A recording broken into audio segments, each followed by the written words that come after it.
എല്ലാവർക്കും നമസ്കാരം.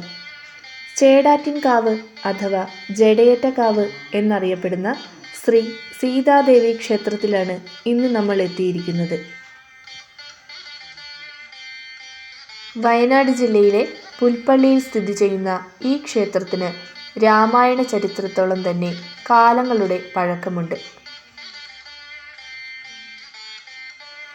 പുൽപ്പള്ളിക്കാടുകൾക്കിടയിൽ സ്ഥിതി ചെയ്യുന്ന ഈ ക്ഷേത്രത്തിൻ്റെ പ്രധാന പ്രത്യേകത എന്തെന്നാൽ ഇവിടെയാണ് സീതാമാതാവ് തൻ്റെ അമ്മയായ ഭൂമിദേവിയിലേക്ക് അന്തർധാനം ചെയ്തു എന്ന് കരുതപ്പെടുന്നത്.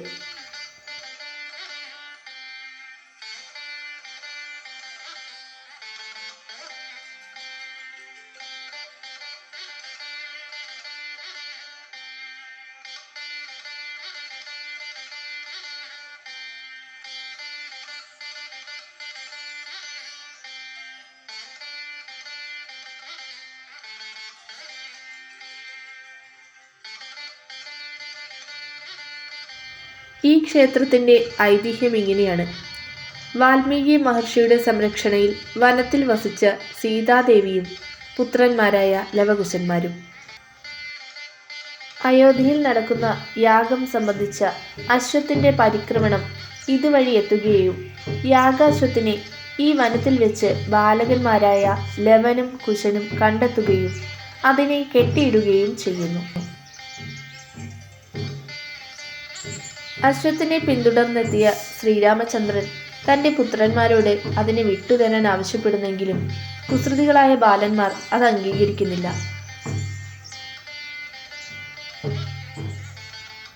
വാക്ക് തർക്കങ്ങൾക്കൊടുവിൽ തൻ്റെ പുത്രന്മാരാണ് ഇതെന്നറിയാതെ ലവകുശന്മാരോട് യുദ്ധം പ്രഖ്യാപിക്കുകയാണ് ശ്രീരാമൻ.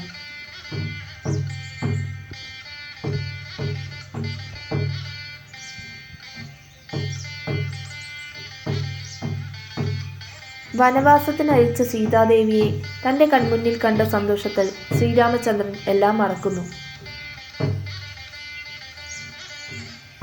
കഴിഞ്ഞതെല്ലാം മറന്ന് തൻ്റെ കൂടെ അയോധ്യയിലെ രാജകൊട്ടാരത്തിലേക്ക് വരാൻ ശ്രീരാമചന്ദ്രൻ മക്കളോടും സീതാദേവിയോടും ആവശ്യപ്പെടുകയാണ്.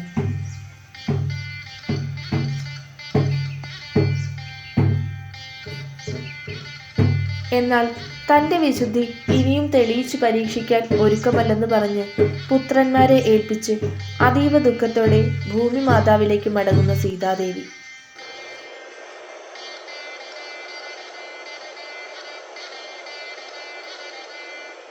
സീതയെ പിരിയാൻ വയ്യാതെ മുടിയിൽ പിടിച്ച് ശ്രീരാമൻ തടയുമ്പോൾ ആ ജഡയേറ്റ് താഴ്ന്നു പോയ സീതാദേവി ആ പുണ്യഭൂവാണ് ജഡയേറ്റക്കാവ് അഥവാ ചേടാറ്റിൻകാവ് എന്നറിയപ്പെടുന്നത്.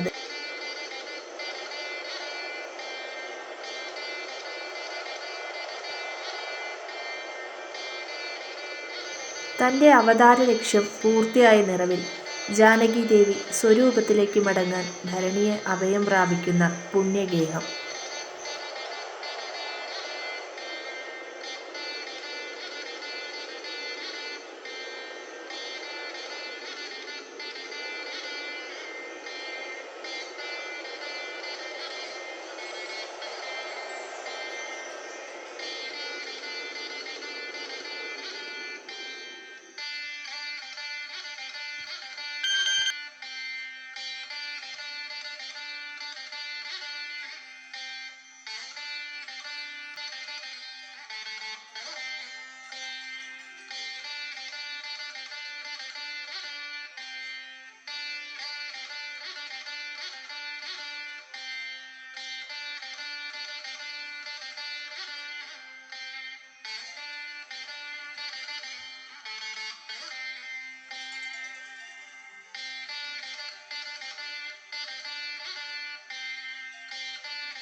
ഈ കാണുന്ന ഇടമാണ് പരിപാവനമായി നാം കരുതുന്ന സീതാദേവി അന്തർധാനം ചെയ്ത സ്ഥലം.